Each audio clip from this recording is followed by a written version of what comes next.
Hello, everybody, and welcome. My name is Jeff Mitchell. I work here at Rhodes Scholar, and it's my pleasure to host today's virtual lecture, The Origins of Agriculture in the Fertile Crescent. And today, you'll be hearing from Dr. Thomas Zimmerman. Dr. Zimmerman is an associate professor in archaeology at Bilkent University in Ankara, Turkey, teaching Anatolian and Eurasian Archaeology since 2003. He holds a Ph.D. in Prehistoric Archaeology from Regensburg University in Germany. So, without further ado, I think it's time we have a warm virtual welcome for our presenter today, Dr. Thomas Zimmerman. Yeah, thank you very much. Yes, a warm welcome to all of you. Good morning to United States, good evening to Ankara. And it's a pleasure to be here in front of the screen, actually. Well, I would have loved to welcome you here in Anatolia to introduce you to the marvels and wonders of Anatolian archaeology at large, but here we are. That's not possible for the time being. So I'll try to take you about 12,000 years back for the coming 30 minutes and well on a question which probably sounds a bit trivial, but it's fascinating. It's a very profound question here that we try to tackle. I can tell you right now that it won't be really possible to resolve it, but we have to ask the question, why did we settle down at all 12,000 years ago? Because this is not really what we are made for. Now, we are used to live in the big cities, in apartments, enjoy big city life. Well, Ankara is 4.5 million inhabitants. There are way bigger cities around the world. And if you want to live a much more rural lifestyle, okay, you might move to one of the many picturesque villages which do exist here all around the world. But actually, you probably enjoy having a solid roof over your head here after a certain time. Well, we might enjoy hiking in the countryside. We might enjoy mountaineering for a couple of days, probably a couple of weeks, but then actually we might be really relieved to be safe and sound back in a solid house. That's interesting because for millions of years, this is not what we, so our closer and remote ancestors, actually did. So since our, let's say, more remote ancestors roamed the African savanna more than 2 million years ago, like Homo erectus or Homo habilis, they were mobile, dynamic, ever-moving hunters and gatherers. So since here we have the beginning of what we consider our own history, the history of the species Homo. Homo sapiens comes quite later here. But about 2 million years ago, we have Homo habilis and Homo erectus, the African savannas. Then 1.8 million years before present, we have the fossils outside Africa from modern Georgia in Manisi.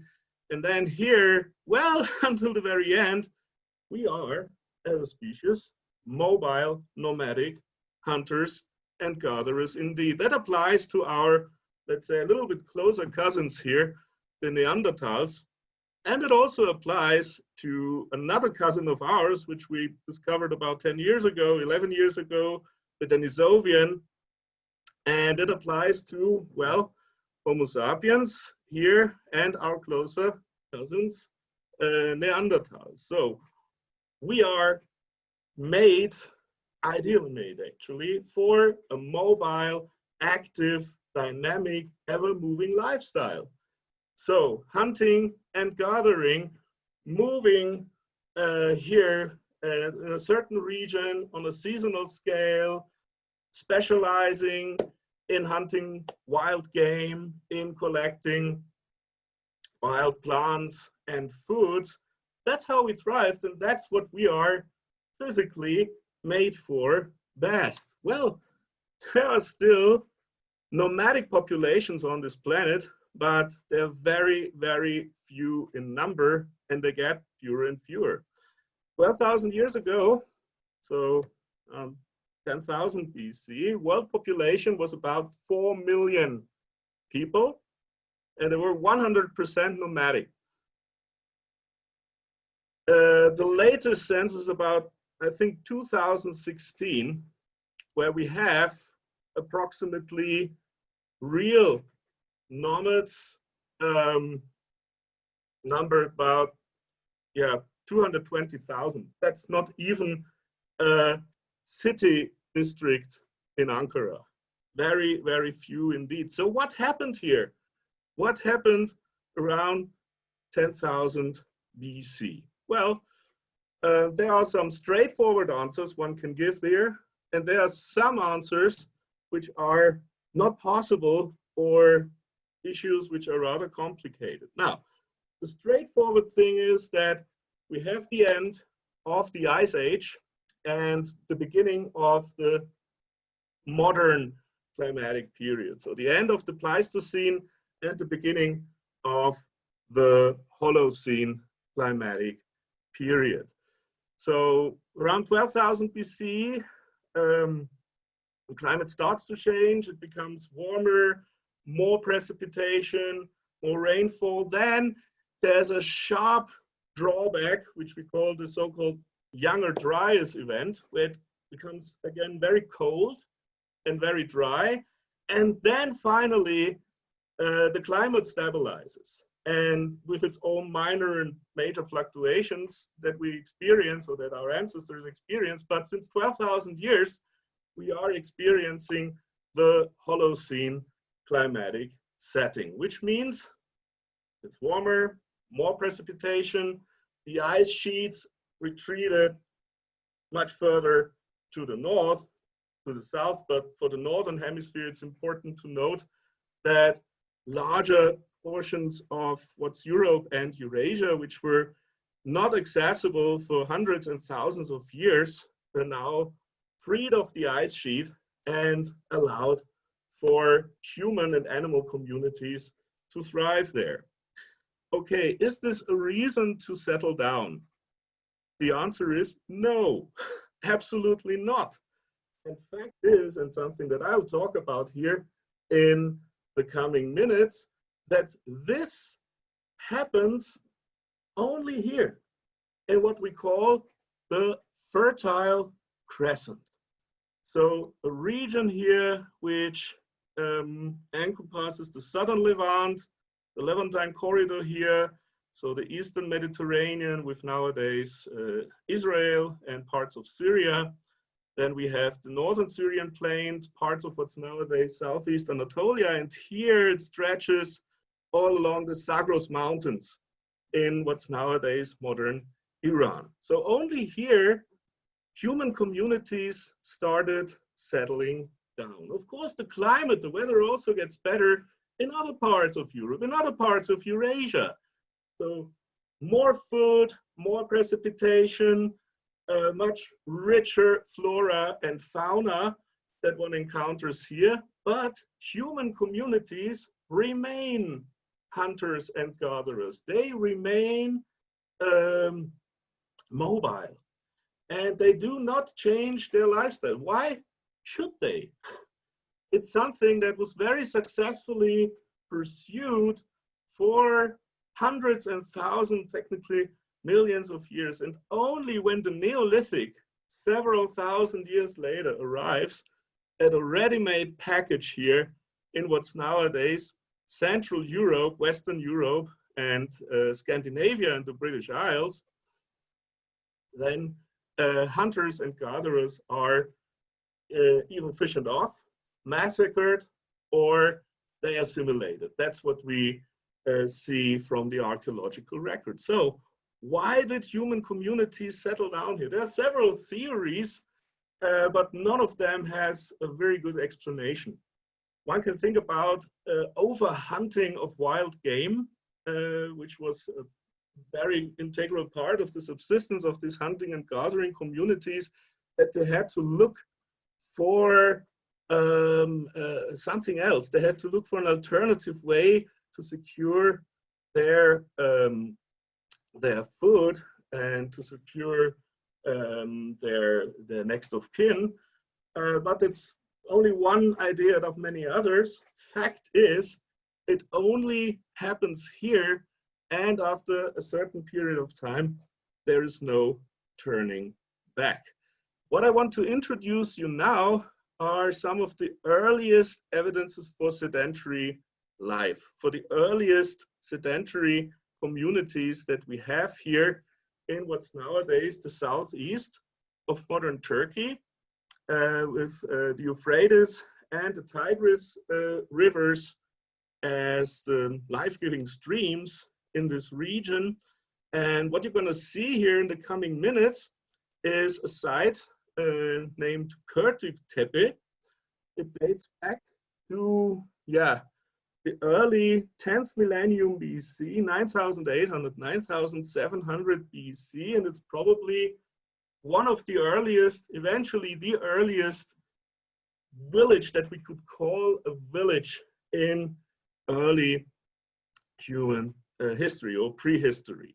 So here the excavations are going on here for the past 15, 18 years here at Kertük Tepe. And what we have, and this is now obviously a common rule for earliest sedentary communities, for early Neolithic life, it always starts with round dwellings. So we have round huts, or what remained of them, built of cobblestones.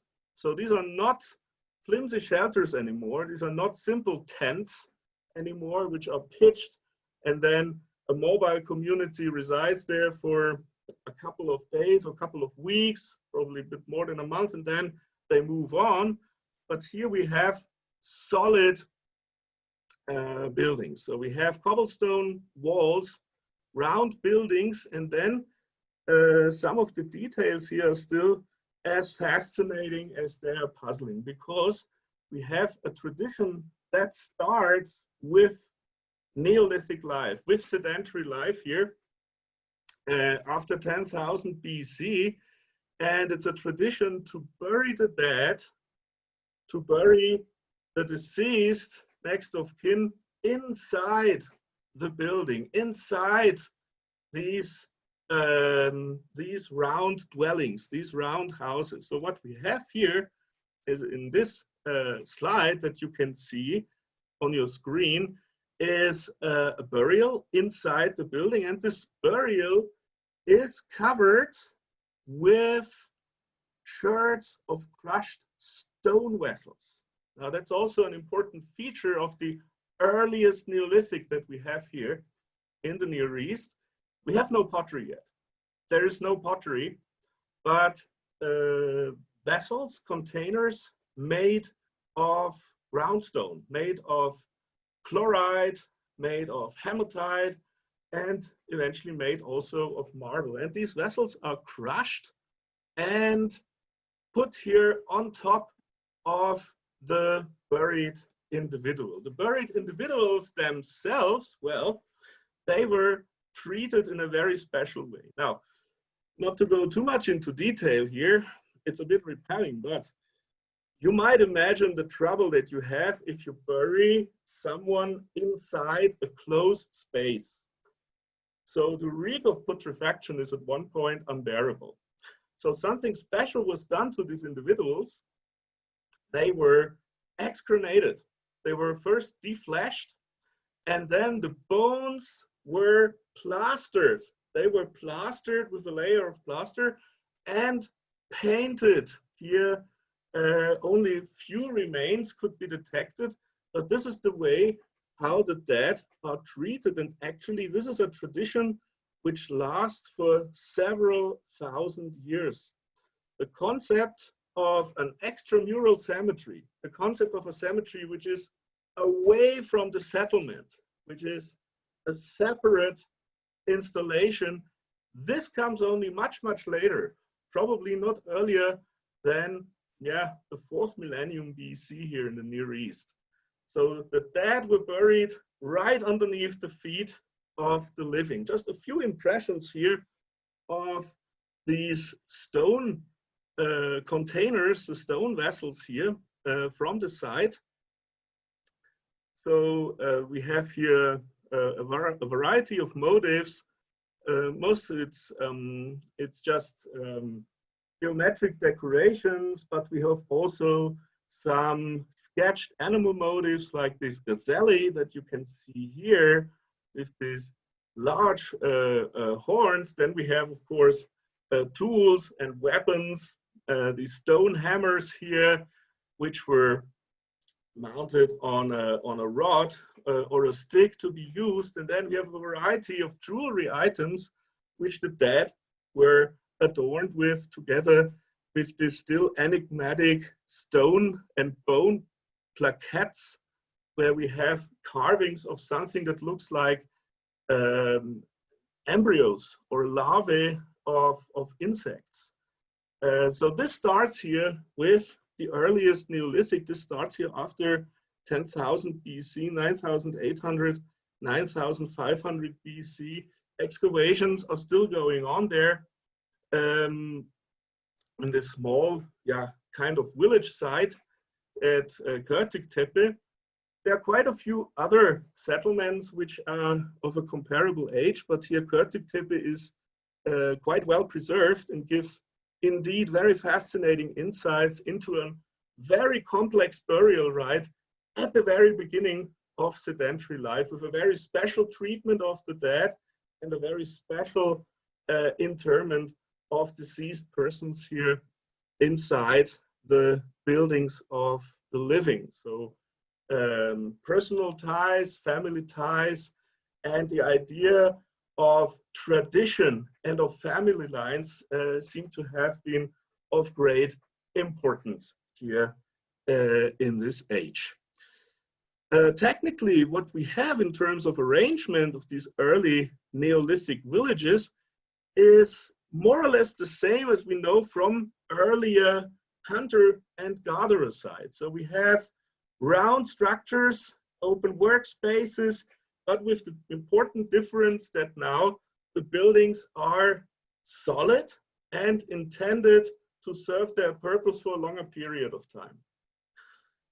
Not only for a couple of weeks or very few months, but to allow a community to remain there for a longer period of time.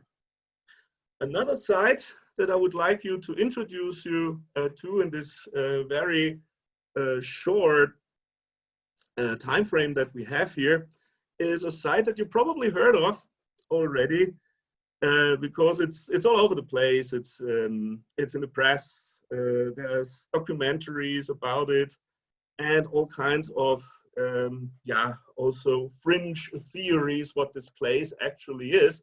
I'd like to talk about this here because it's very different, and its purpose is probably something completely different from what is thought that the site actually is. So, Göbekli Tepe, here further to the west of Göbekli Tepe, again in the northern extent of the Fertile Crescent, is a site that rose to big fame in the past years, since it was excavated since the 1990s. Göbekli Tepe is located on a peak of the Gemush Mountains here. We see the mountain ridge. It's all limestone here, limestone plateau, but this place is also used for agriculture, and actually was already discovered back or recorded in the 1960s, but its real potential was not realized. And only in the 1990s, when the inventory of the early field survey was revisited, a decision was made to excavate there on a larger scale, and it was very good that this decision was made. The date of the site is also here, you see 10th millennium BC, a little bit later, but it was actively used until the end of the 8th millennium BC, but it's very, very different in character. And what the site is so famous for is early monumental architecture, or monumental sculpturing. So we have this huge limestone steles which are set up here. You see the site in course of excavation. It's very demanding to excavate there for sure. And we have then this T-shaped steles set up here, circular, supported by cobblestone walls. And then in the center, we have always two large steles or pillars put up on a podest here. And here, a bird's eye view, you see this concentric arrangement of the earlier phase of the Becky Temple, which are these round structures, round buildings. We have again round structures, but made for very, very different purpose. So we have here these T-shaped limestone pillars, and then these two central pillars put up in the center. And we now know that these enclosures were used over many, many generations, for many hundreds of years, probably. And things were added, things were removed. And what is so special now is the sculpturing. So here, this is almost 12,000 years old. So we have low relief, we have high relief, we have sculpturing, and we have here this variety of animals. But as we will see also in the coming slides, they are almost exclusively male, explicitly male, and very, very aggressive, shown in an aggressive mood. So we have here the wild boar. We have some ducks here, probably caught in some type of net. We have aurochs. Then we have a huge variety of different motives, dangerous animals throughout, wild bird. We have here scorpions, probably an eagle, and these seemingly handbag motifs are probably little representations of the actual building. I get back to that point in a few minutes. Here we have these T-shaped pillars or steles covered with abundance of different animals. We have snakes, we have birds, we have mammals. Then we have sculptures like this interwoven composition of animals and humanoid renderings here.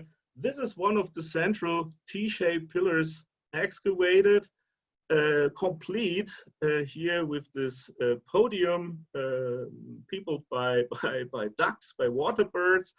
And this is obviously stylized as a human. So we have here some kind of apron, probably a fox fur, and here you see hands and arms.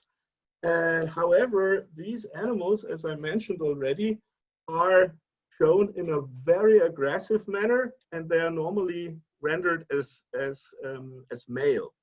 So we have here probably some kind of dog. The excavator Klaus Schmidt called it a hellhound. And here we have another beast lurking from the wall. Here we have a relief of a lion here rendered. And now comes the punchline. The toolkits that are associated with this site are exclusively hunter and gatherer toolkits. So these are not farmers. These are not peasants. These are not early agriculturalists. These are hunters and gatherers using the toolkits known in this region for thousands of years. So this idea, which was also perpetuated in the press and in media, in movies, in documentaries, that this is the ground zero in history, the birthplace of religion, the birthplace of belief systems, is probably not really true, because we have something different here. And the newest expeditions, the newest excavations rather show us that these buildings were never open, and they were not really freestanding. They were entrenched, they were hidden in the ground. So they were subterranean and covered with a roof hidden from plain sight, actually. So you had to go underground to enter these buildings, and they were definitely roofed.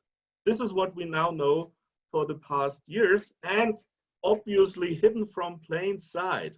So we rather understand them as some kind of last stand, last resort of a fading male-based hunter and gatherer tradition, where initiation rites were performed, something that we can still observe in ethnographic studies. This can be very cruel.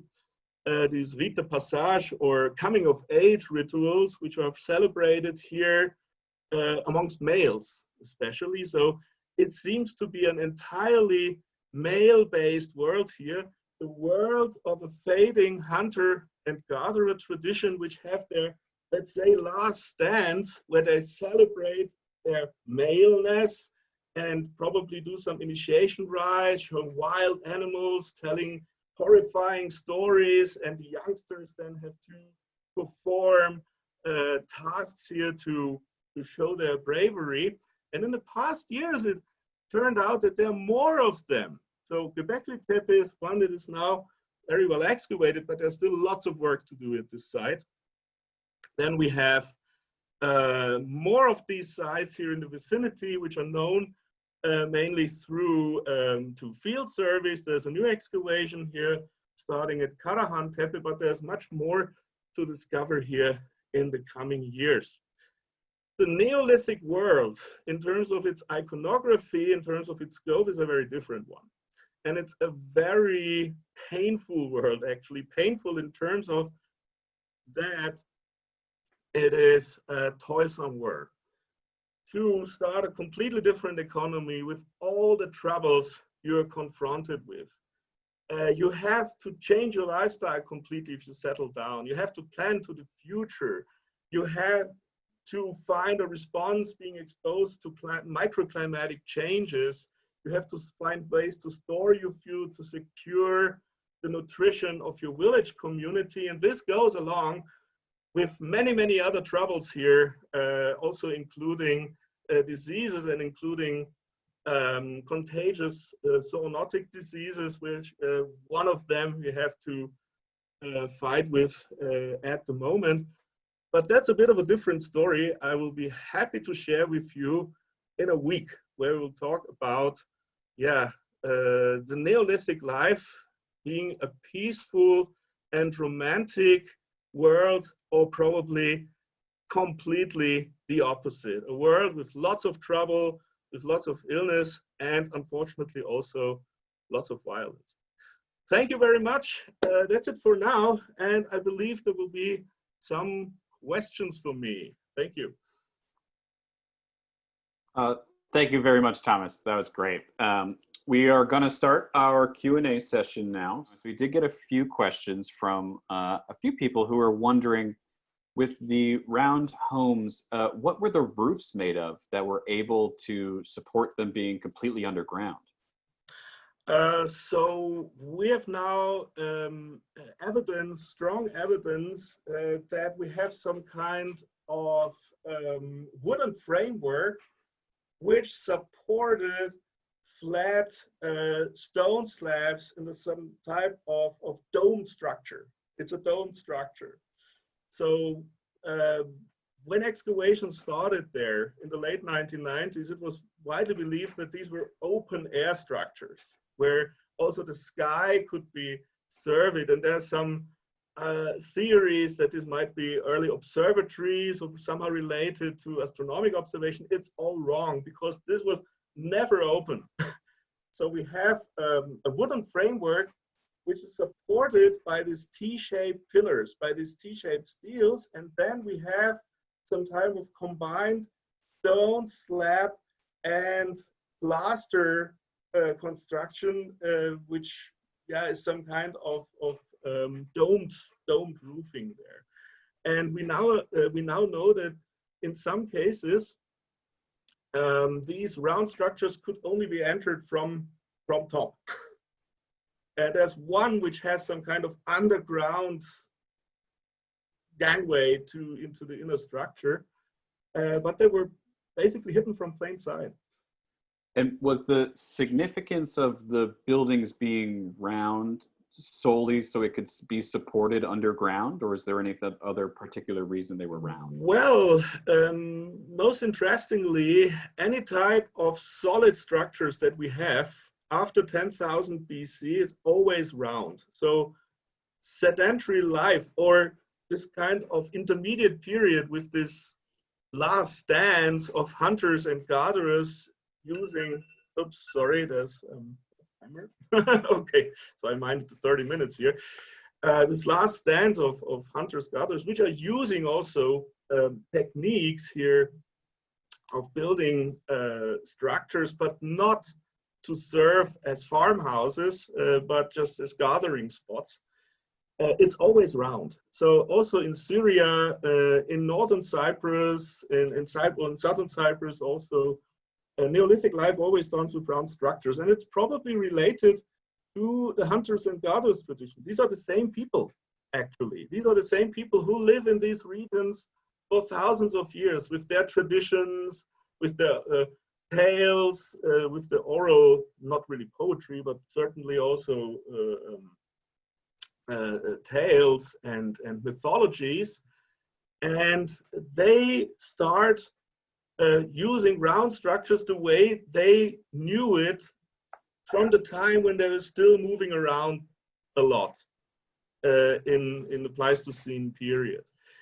Later on, this changes, and it again starts changing here in both the southeast of modern Turkey and also the center of Turkey, where we have at a later stage of the earliest Neolithic, so about the late 9th and especially the 8th millennia, we have rectangular buildings. So this changes then, but it always starts with round structures. And this is probably owed to the tradition of hunters and gatherers. So I have a question here from Barrett, who was wondering, you had mentioned that they were mostly hunters and gatherers here in Göbekli Tepe. So what was the main reason that they turned towards these sedentary lifestyles? Was it a discovery of planting technology or a loss of game? Well, that's what we still discuss. So this is one theory, is that some communities were forced to try something different, to try a different way of life to secure the nutrition, to secure the survival of their communities. There's a famous theory put forth by American archaeologists in the 1960s, Ken Flannery and Louis R. Binford, which has since the wonderful name, the Marginality Theory, which is the idea that there was an increase in population, which is true, and that these populations, they put pressure on the natural resources. And some of these groups, they just didn't find enough to hunt and enough to gather. So they were forced to develop something else, but it's nothing that we can really observe in archaeology. What is an interesting discovery, I should add this here, talking about Göbekli Tepe, is that it was always thought, and for years and years it was published as a ritual site, as a religious site, as a religious gathering center. In the recent years, in the past 2 or 3 years, there's evidence for a village nearby, and that there was some kind of early Neolithic population, but separated from these ritual gathering spots for this obviously hunter and gatherer population here, which assembled in these round structures to perform their rituals. But a final answer to the question why people switched their lifestyle and started taming animals and plants, which is something at a certain point there's no turning back. So as you know, there's quite a few plants and animals nowadays which are entirely dependent on human interaction to survive. If you don't milk a cow every day it's used, then this poor animal will get very sick and eventually die. There's the famous example of maize.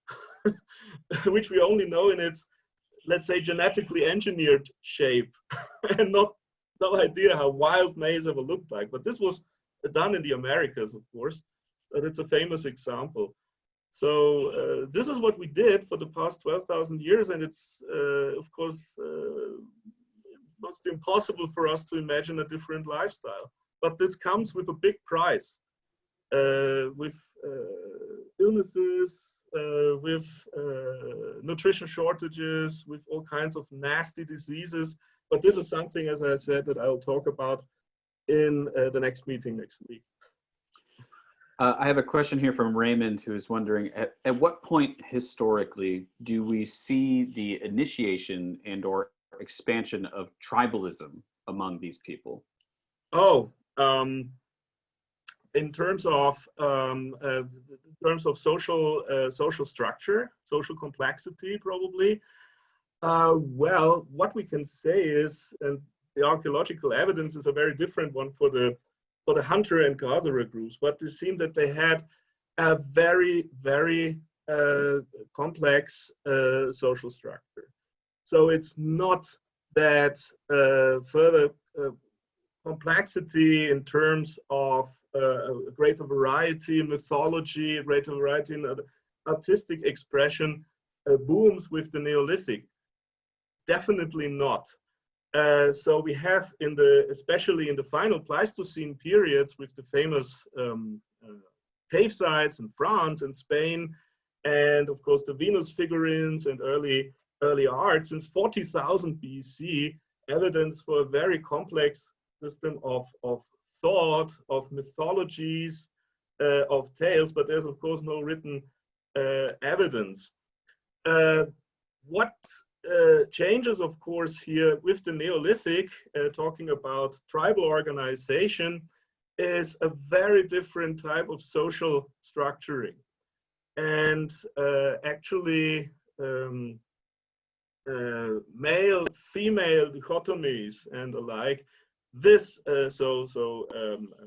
suppression, for example, and a very different quality and a very different dimension of aggressive behavior. This starts with the Neolithic, and this is related to a totally different concept of space and of property. When we study contemporary nomadic communities, they have a completely different idea of belonging or property or space. With the Neolithic communities, this changes for the worse. So the idea of battling over a patch of land, this is what we have, and this is also something I will show in the coming weeks. This starts with the Neolithic. Organized warfare, organized violence related to property and related to the access of resources. This is something we have with the Neolithic, going along with a very different social structuring also, and a much more explicit differentiation between male and female duties and male and female iconography also. We see a lot of questions here who are curious about the climate. It seems like a lot of the photos that we saw and we see now is more desert-esque. Is there any evidence that these hunter-gatherers and early adapters of agriculture dried out the area at all? Oh, well, we interfere with the environment quite dramatically. So you probably, and also our dear participants, certainly heard the term Anthropocene, that we are in a new age where humans very dramatically alter the landscape and alter the climate change, climate crisis. These are big catchwords and catchphrases of the recent years, but we started doing this much, much earlier. And even a small Neolithic community can really change the microclimate of a region. Deforestation and the use for building materials, firewood, and building wood, even if it's only a community consisting of 60, 150, maximum 200 single individuals, this leaves a very strong mark in the environment. Here in the southeast Anatolian region, the northern Syrian plains, vegetation was quite different. So we had, nowadays, it's a very dry area. It's steppe climate, but 8,000, 9,000, 10,000 years ago, this was still a place with open woodlands, not a real savanna, but a much more flourishing region in terms of flora and fauna. And this changes then, and we do interfere with this. And there are very interesting studies showing the skyrocketing of greenhouse gases,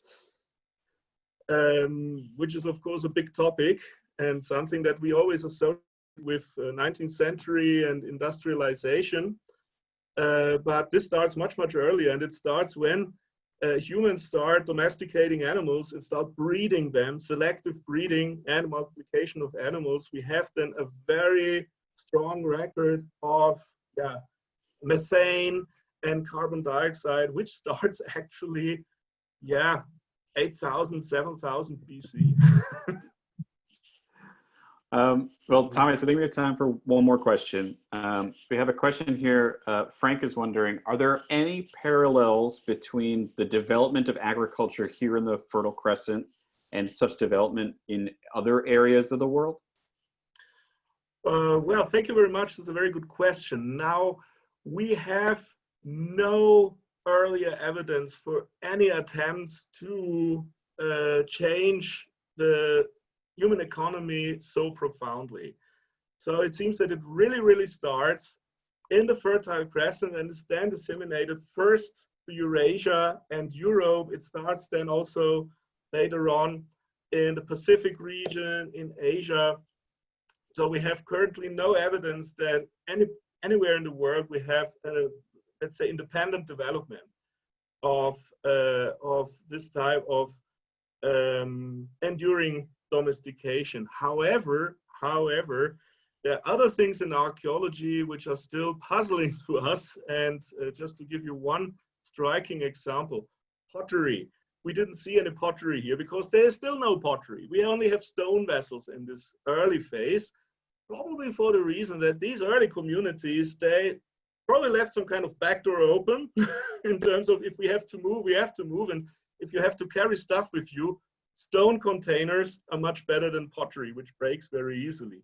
However, from China, from Eastern China, from the Qianredong cave, there is pottery, which was even used for cooking, dated to 20,000 BC. This is the late Pleistocene. So we have a hunter and gatherer community. They didn't settle down. They didn't start domesticating plants or animals, but they made pottery and cooked, which was always something associated with the Neolithic. So there are still quite some thrilling questions here for us in archaeology that we hopefully will be able to resolve in the coming years, or decades, or centuries. You know, we think in very broad time spans as prehistorians. Great. Well, thank you so much. Everyone, that is all the time that we have for today. Again, I would once again like to thank our expert instructor today, Dr. Thomas Zimmerman, for his presentation. A big thank you to all of you for joining us today. We'll see you next time.